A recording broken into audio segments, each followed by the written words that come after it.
Hello. Yeah. So thank you so much. Thank you, Manoj and Purvi, Bansi. This talk is titled as Updates in iCGM Accuracy and Performance Standards because CGM is becoming standard of care.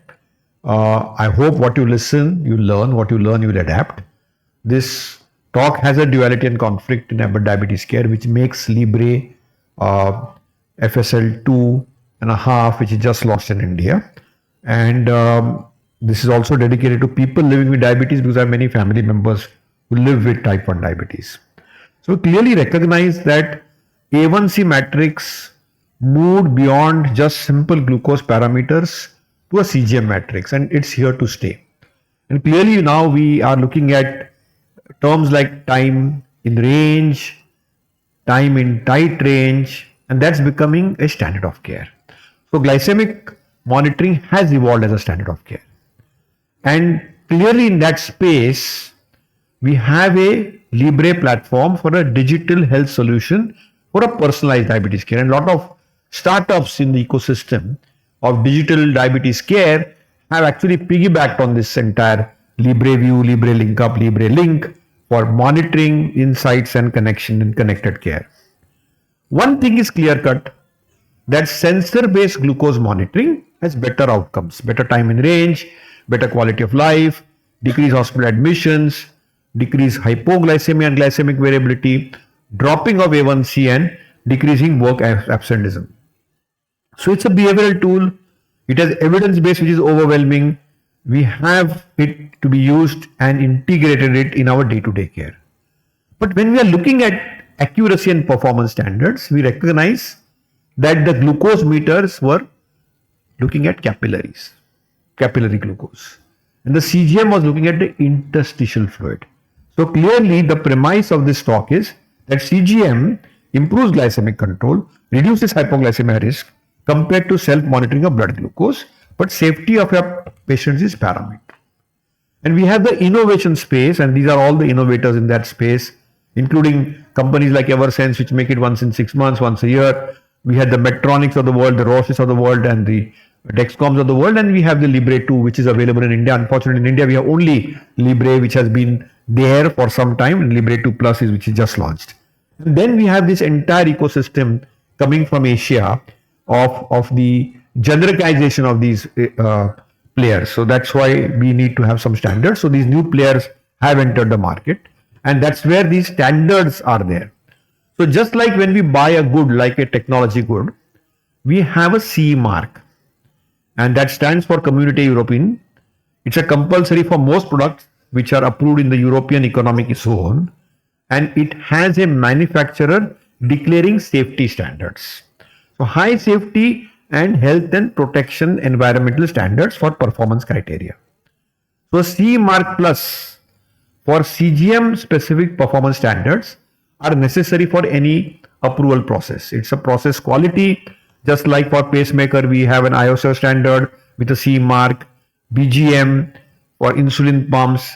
But when it comes to CGM, there was no such standard available, and the FDA's had to look at making a standard of care. In 2018, a system was designed to reliably and securely transmit glucose measurement to digitally connected devices, because we are going to use more and more of it. Our mobile phone is going to see more and more of this data coming in through our Bluetooth and other technologies, and we'll have to look at automated insulin dosing systems with conjunction of digitally connected devices to manage disease and glycemic control. So the FDA put out a classification for special controls based on robust clinical data on accuracy for the population to be used, like type 1, type 2 diabetes, demonstrate an analytical clinical performance throughout the entire sensor wait time. You know that for the first day and the last day, you can have challenges in a dynamic range, a demonstrable reproducible accuracy in the pediatric as well as adult population, specified performance standards for all measurements for low and high sugars, rate of change with a specified performance standard, and then the security of data and reliability of data in meaningful time intervals. Remember that when you transmit data, it gets logged on into a space like a cloud. And then we need to have clinically acceptable performance standards, and we need to look at potential interfering substances. And we also need to ensure that the disposable sensors cannot be used beyond their claimed wear period. So these were a very stringent rigor of international standards of blood glucose meters, which we all know of, and clearly overall accuracy was looked at in these standards very, very clearly. In accuracy for individual measurements also was looked at, and accuracy of trend arrows was also looked at, and for children the accuracy was looked at, and during the wearing the stability was also looked at. So when we look at all the performances, you could see that the Libre 2 and 3 systems performed below 70, 72, 180, above 180 across all ranges, while the non-iCGM systems did not perform, and that's something which we recognize. And therefore, different authors have published these standards of care for accuracy, because we are going to use more and more CGM in our practice. And Pemberton, Chantal Matthew, David Klonoff, many of these people who we know personally looked at integrated continuous glucose monitoring with FDA accuracy standards. So you need to look at that standard, and therefore it's important to distinguish non-iCGM approved CGM devices outside of US and then look at their accuracy, their publications, their peer review and standard of care. So clearly we recognize that CGMs not meeting rigors of accuracy standards can raise safety concerns. For example, an issue with the device accuracy, patient reported safety outside US was in Italy. A poor accuracy for low and high glucose levels for a CGM device was awarded, and it was having serious that the clinicians recommended to go back to finger stick monitoring. That's why you should be cautious and careful. So it comes at a price, it comes at a cost. Our endeavor is to reduce the cost, but at the same time don't compromise on the quality. And therefore in the Europe, Chantal Matthew, who's the president of ESD second time, she and her group put out these minimum expectations for market authorization for eCGM devices. So the proposed accuracy standards in EU are that you need to have it performance tested with good analytics, good data, variability has to be measured, changes in performance, and system design safeguards. And clearly this has been studied. So remember, when we are looking at CGM standards for acceptable criteria, we have to look at wear sites, because right and left arm will differ. We have to ensure that the extension is not beyond wear period. During the wear period, the consistent analytical performance should be there. There has to be a stable transmission of the data which is guaranteed. They have to be ensuring that the glucose variability in clinical investigations should reflect the glucose changes in real life situations. The performance also should be ensured that it doesn't do any harm, and all the interferences are taken care of.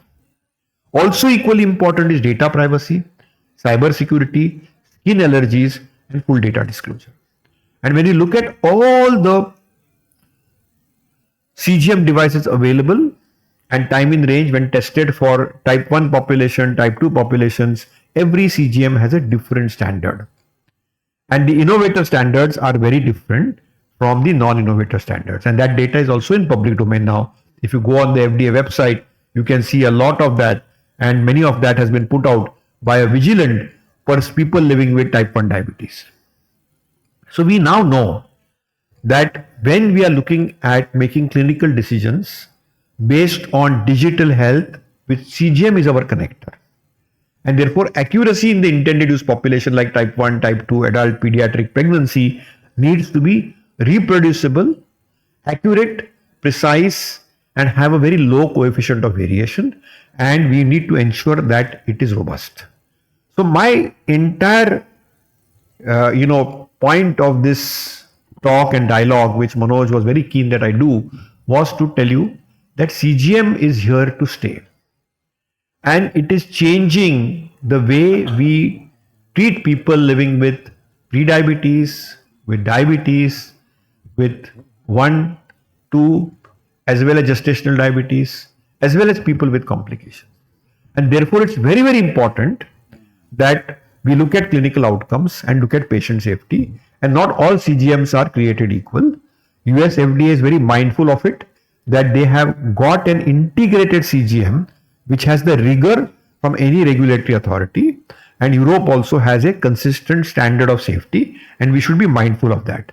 That was a simple exercise which I was given, and I hope that I have been very clear that CGM is here to stay. Use it efficiently. Try to keep your patients in range. Ensure that the hypos and hypers are corrected, and ensure that you use a reliable CGM which has met the safety standards. Thank you so much for a patient hearing.